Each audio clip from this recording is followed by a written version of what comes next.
नमस्कार दोस्तों, आप सभी का स्वागत है आपके अपने YouTube चैनल पर। तो दोस्तों, आरओ एग्जाम 2024 यहां पर जो है 11 फरवरी को होने वाला है। आज तारीख लगभग हम लोग जो है 29 जनवरी के पास पहुंच गए हैं।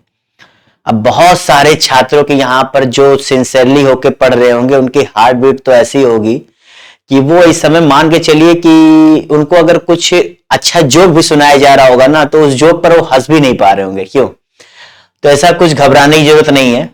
आपने अच्छी से तैयारी की है, साल भर पढ़ाई की है, तो आप लोग का पेपर अच्छा जाएगा। थोड़ा सा रिलैक्स करिए। अंतिम समय में खुद को इतना परेशान मत करिए कि आपकी सारी तैयारी खराब हो जाए। तो चलिए, इसीलिए आप लोगों के लिए मैं कुछ छोटे इंपॉर्टेंट पॉइंट्स लेकर आया हूं, जिन्हें अगर आप सही तरीके से किए हैं तो आप यकीन मानिए आपका हो जाएगा। ठीक है? और जो अगर थोड़ा इधर उधर है, वो अगर बचे दिनों में भी अगर कुछ कर लेते हैं तो भी हो जाएगा। ठीक है? इतना कुछ बहुत टेंशन लेने की जरूरत नहीं है। तो चलिए थोड़ा सा देखते हैं। तो भैया, जैसा कि आप सभी को पता है कि यहां पर आप लोग की परीक्षा जो है प्रस्तावित है। ठीक है? ओके, तो ये है तारीख इसकी। अब आप लोग सोच रहे होंगे कि पेपर तो आ गया, हम लोग का ये सब्जेक्ट छूटा है, वो सब्जेक्ट छूटा है। तो सबसे पहले चीज जान के चलो कि आपको पूरे 140 प्रश्न करने ही नहीं है। यहां पर यकीन मानो, पूरे 140 प्रश्न आपको सही करने ही नहीं है। आपका कट ऑफ कितना जा रहा है? मैक्स टू मैक्स जा रहा है 120। ठीक है? 120 जा रहा है कितने में? 200 में। 200 में 120 जा रहा है। तो आप ये बताओ, आपको जीएस पेपर 1 के पूरे 140 क्वेश्चन सही करने की जरूरत है? नहीं है। क्यों इतना टेंशन ले रहे हो? 140 करके आने पे तो आपको मिलेगा नहीं। सही स्ट्रेटजी अपनाओ। आप सही से पढ़ रहे हो, कुछ सब्जेक्ट अच्छे हैं, उन पर ध्यान दो, उनके साथ चलो।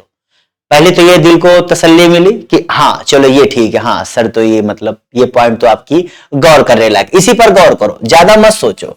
अब देखो, आगे बढ़ते हैं। 11 फरवरी को कैसा आएगा पेपर? देखिए भैया, अगर हम पिछले जो यहां पर 2021 में, 20 में, 16 में जो इसके एग्जाम्स में अगर उन पेपर्स को देखा जाए, तो इसने लगभग सब्जेक्ट्स जो पूछे हैं, उसने लगभग सब्जेक्ट्स में काफी उतार चढ़ाव देखने को मिला है। कभी इतिहास का प्रश्न बहुत ज्यादा पूछा है, तो कभी इतिहास को कम। सबसे ज्यादा फ्लक्चुएशन देखने को मिला है जो है आपके पॉलिटी के क्वेश्चंस में, और आपके उसके बाद क्या कहते हैं, करंट अफेयर्स के क्वेश्चंस में, यूपी स्पेशल, यूपी जीके में भी। तो लेकिन आप लोगों को एक चीज दिमाग में रखना है कि आप लोग को 4 सब्जेक्ट में कहूंगा स्पेशल फोकस करना है कि उससे गलती ना होने पाए। उसके भी आपको 90% 80% क्वेश्चन ही सही करने की कोशिश करनी। 100% मैं बिल्कुल नहीं कहूंगा, क्योंकि आयोग का हर साल जो है कुछ ना कुछ अपना ऐसा कला करता है कि ऐसे क्वेश्चन पूछ देता है जहां से आप थोड़ा ऊपर नीचे हो जाते हैं, वो भी थोड़ा सा यूपीएससी के टर्न पे खेल जाता है। तो देखो, पहला सब्जेक्ट है मेरे हिसाब से वो आपके लिए क्या है? इतिहास। ठीक है भैया? इतिहास से अगर हम जो देख रहे हैं, ऑन एन एवरेज देखा जाए, पिछले अगर हम जो 4-5 सालों का देख रहे हैं, तो कम से कम इतिहास से 20 से 23 प्रश्न जो है यहां पर आपके जो है आने की प्रबल संभावना है। मैं ऑन एन एवरेज बता रहा हूं।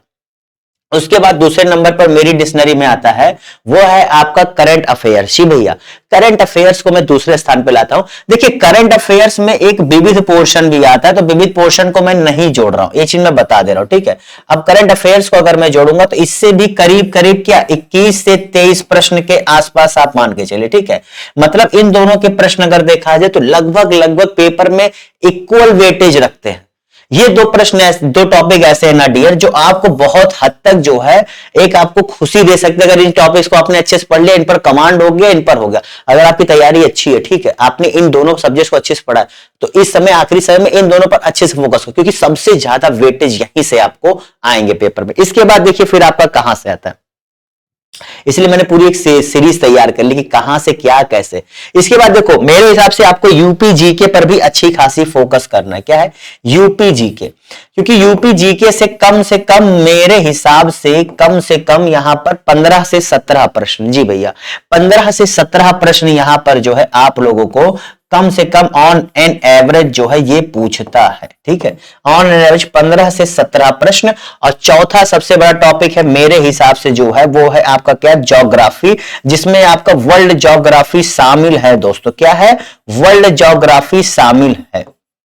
आप मेरी बात सुन लीजिए, आप अगर यहां पर मैं इसे बढ़ा करके 30-35 क्वेश्चन तक ले जा सकता हूं करंट अफेयर्स को। अगर आप करंट अफेयर्स सब बढ़िया से पढ़ रहे हो ना 35, क्योंकि आपको पता है जो ये इकोनॉमिक्स से कुछ क्वेश्चन पूछता है वो भी आपके जो है करंट अफेयर से रिलेटेड होते हैं, विविध के कुछ ऐसे प्रश्न होते हैं जो करंट अफेयर से रिलेटेड मिल जाते हैं। तो इसलिए अगर आप करंट अफेयर्स अच्छे से, क्योंकि करंट अफेयर जब आप डेली बेसिस पे पढ़ रहे होते हैं ना, तो आप उसका एक पीछे का पूरी कहानी समझ के चलते हैं। एक होता है वन लाइनर पढ़ना, एक होता है हम लोग जब डेली बेसिस, तो आप लोगों ने डेली बेसिस पे पढ़ा हुआ है ना, तो आपके दिमाग में वो चीजें होंगी। आप जब उस चीज को रिवीजन करेंगे, उस पेज को खोलेंगे जो आपको लास्ट टाइम में सबसे ज्यादा जरूरत पड़ती है, तब आपको यकीन मानिए वो सब चीजें दिमाग में आपके आएंगी। क्योंकि आप फिर जानिए, ये जो आखिरी समय में आप पढ़ते हैं ना, इससे ज्यादा अच्छे से दिमाग में कभी नहीं बैठता है। ये चाहे जिस भी आपसे पूछ लीजिए, आप साल भर जो पढ़े रहेंगे ना, उससे हल्के हल्के पढ़ते रहिए। ये आखिरी के जो 15-16 एक महीना, जो स्पेशली एक महीना और खास करके अंतिम के 15 दिन, ये जो होते हैं ना, इसमें जो पढ़ते हो दिमाग पे छपने लगता है। लेकिन हाँ, हड़बड़ाना नहीं होता है, दिमाग को शांत रखना होता है। जो पढ़ो अच्छे से पढ़ते जाओ, ठीक है। तो आप देखो करंट अफेयर्स इतना ज्यादा वेटेज रखता है, फिर यूपी जीके, फिर आपका अगर हम यहां पर बात करें भूगोल का, इसमें ये भी है, तो इसमें 16 से 18 प्रश्न। कितना? 16 से 18 प्रश्न। अगर आप इस सबका एवरेज जोड़ लीजिए तो भैया मैं कह रहा हूं 21, 21, 16 और उसके बाद जो है 17, तो 16-17 कितना हो गया? 33, और 21-21 42, तो 42 और प्लस 33 कितना हो जाता है माय डियर? आप जान के चलिए, आपके जो आपका टारगेट है वो करीब करीब यहीं से अगर आप अच्छे से पढ़ लें तो आपका जो है ये बहुत बड़ा आपको जो है क्या, आपके लक्ष्य तक पहुंचने में सहायक होगा। ये 4 सब्जेक्ट का वेटेज अगर आप अच्छे से दे देते हैं इन आखिरी 14 दिनों के लिए, ठीक है, ये सब्जेक्ट यकीन मानिए। और सब्जेक्ट्स को भी लेकर क्या स्ट्रेटजी हो मैं बताऊंगा, लेकिन इन पर अगर आप किसी भी तरीके से तन मन धन लगा कर, मतलब जो रिसोर्सेज की जरूरत पड़े, वैसे मैं कहूंगा नया रिसोर्स मत लेना, तो धन को हटा देते, तन मन लगा, तो नया रिसोर्स बिल्कुल मत उठाना। जो पढ़े हो आखिरी समय में 2 काम करो। क्या करो वो बता देता हूं कैसा इन 14 दिनों की। आखिरी समय में क्या करो, जो तुम्हारे नोट्स हैं तुम बस उसी को अपना भगवान मान लो। इसके अलावा तुम किसी की भी कोई भी चीज को मत उठाओ। ये मत देखो कि अगला यहां पर बहुत सारे लोग देंगे कि आखिरी दिनों के लिए ये वीडियो वो वीडियो, कोई वीडियो नहीं। सिर्फ आपके जो नोट्स बने इन पर फोकस करो, ठीक है, इन पर फोकस करो। और दूसरी सबसे बड़ी चीज है प्रैक्टिस सेट। प्रैक्टिस सेट भैया देखो आपको जरूर से जरूर जो है सॉल्व करना चाहिए। आप चाहे प्रैक्टिस सेट चाहे टेस्ट सीरीज जो भी कर रहे करिए। और सबसे बड़ी चीज, इनमें जो गलतियां हो रही हैं इन गलतियों को आप छोड़ो मत। मैं अपनी हर प्रैक्टिस सेट की क्लास में बताता हूं जो सुबह 10 बजे चलती हैं, आप लोग मेरे चैनल पे देख सकते हैं।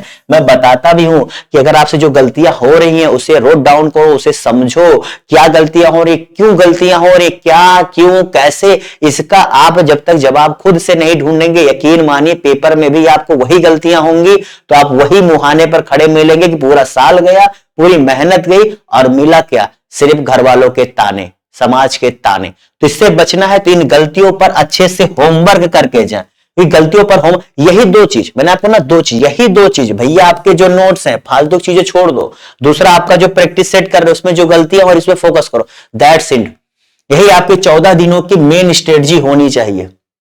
आप किसी भी अच्छे से अच्छे टॉपर से पूछ लो, ठीक है, वो यही कहता है प्रैक्टिस करो, नोट्स बनाओ, प्रैक्टिस करो, नोट्स इनर बनाना नहीं है, नोट्स पे मतलब फोकस करो, क्योंकि तुम्हारे जो नोट्स है वही तुम्हें बताएंगे। अब तुमने नोट्स कैसा बनाया है ये तुम्हारे उतने दिनों की मेहनत है। अगर तुमने वहां पर लापरवाही की है तो आज देखो उसका तो असर मिलेगा। और बहुत ज्यादा वीडियोस के, बहुत ज्यादा चीजों के चक्कर में ना पड़ो। हाँ, सब्जेक्ट वाइज जो रिवीजन हो सके उसे जरूर से जरूर करें, ठीक है, इन सब चीजों पे फोकस करें। यकीन मानिए इसके अलावा कोई ऐसी चीज नहीं है जो आपको इन दिनों की जरूरत है। और फिर से एक बार यार, चिल रहो, मस्त रहो, अच्छा जाएगा, ठीक है। जो स्ट्रेटजी बना रहा हूं वो करो, जो सब्जेक्ट्स बताया वो करो। बाकी कुछ सब्जेक्ट्स ऐसे हैं जिन पर आप कर सकते हैं, जैसे कि आप 1-2 सब्जेक्ट्स और हैं। पॉलिटी को थोड़ा सा, पॉलिटी देखा जाए तो आजकल थोड़ा सा अच्छा पूछ रहा है, लेकिन इतना भी नहीं, इससे भी करीब 8-10 प्रश्न आ जाते हैं, तो इसको भी थोड़ा अच्छे से कर लो। साइंस एक पॉइंट है, साइंस से मैं देख रहा हूं थोड़ा सा वेटेज जो है 1-2 साल से यूपीपीएससी जो है मतलब अच्छा खासा दे रहा है। और साइंस से करीब करीब यहां पर 10 से 15 क्वेश्चन। मैंने इसमें इतना गैप इसलिए रखा है क्योंकि इसमें बहुत ज्यादा उतार चढ़ाव देखने को मिले, लेकिन 2 में यूपीपीसीएस का देखा यानी पेपर देखा, तो आपसे कैसा कोई साइंस पे थोड़ा सा फोकस करिएगा। ये तो सब्जेक्ट्स को अगर आप और जोड़ लेते हैं ना, यकीन मानिए आप बहुत आगे चले जाएंगे। ठीक है, बाकी स्पोर्ट्स हो गया तो आप करंट अफेयर्स में आप कवर हो जाएगा। कृषि भी ज्यादातर चीजें ऐसी होती है जो करंट अफेयर्स में आ जाती हैं। ठीक है, तो कृषि से भी 2-3 क्वेश्चन पूछ लेता है। विविध में तो आपको मैंने बताया ही 10-12 क्वेश्चन आ जाता है। कला संस्कृति अगर आप पढ़ रहे हैं तो देख रहे हैं करंट अफेयर्स में काफी कुछ चीजें कवर हो जाती हैं। इसलिए मैं आपको 35 क्वेश्चन मैंने आपको यूं ही नहीं कहा था, यहां पर आप देखिएगा ध्यान से, मैंने ये 35 क्वेश्चन यूं ही नहीं कहा था करंट अफेयर्स में कि आपके आ जाते हैं।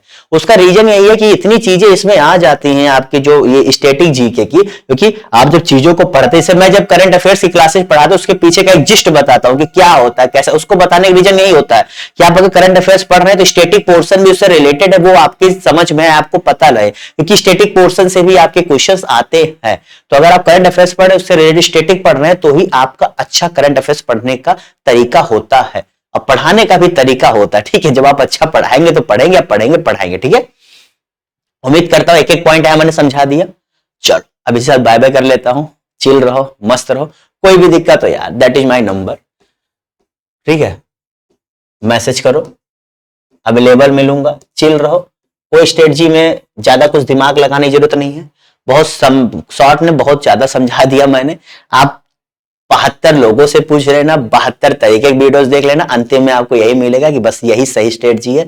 जो मतलब क्या है कि साल भर की मेहनत का रिजल्ट कहां मिलेगा, तो यही मिलेगा।